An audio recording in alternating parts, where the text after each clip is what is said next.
Сәлем бәшеге, менің атым Мұкарама. Кешеден бері подкастта ақыллылық танытып отырған қызбан. Көплеген негативлер келіп атыр. Біреуін оқысам, біреуін оқып үлгеріп атырғаным жоқ. Бірақ та күйеуімді қынжылтқаны, үлкен жаслы аналардың, апалардың маған елеге шекем жала менен жазып атырғаным. Мен хеште Қарақалпақ халқын европаластыра жақ ойым жоқ. Бәлкім, Қарақалпақ халқының нағыз пейіліне, әзірге Қарақалпақлардың пейілі сай келмегелігі үшін осы шешімге келдім.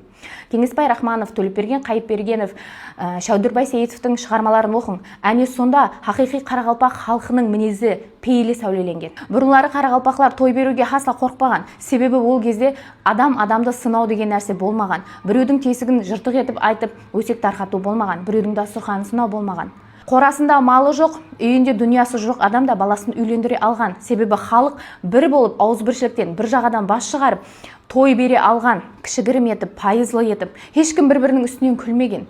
Хәтекі келіне кигізетұғын киімі жоқ болса, қоңсының келіннің киімін беріп те киіндіре алған. Әзір соны істей аласыз ба сіздер? Істей алмайсыз.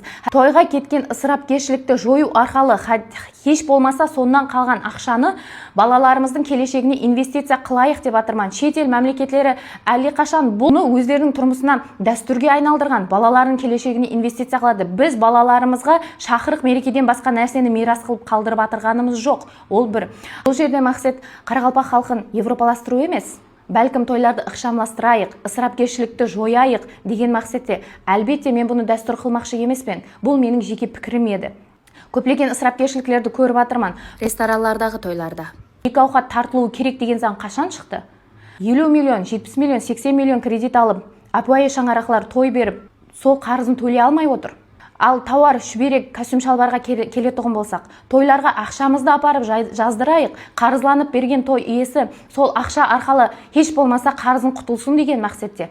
Сен материал апарасаң, материал алып қайтасаң, екі ортада сол шүберек жүре береді. Бұл дәстүрді кім ойлап тапқанын білмеймін, бірақ бұның құрбаны тек Қарақалпақ халқы болып жатыр, басқа жерде ондай нәрсе жоқ. Ал жастар тойына балаларды алып келмеу керек деген пікірімде мен қаламан.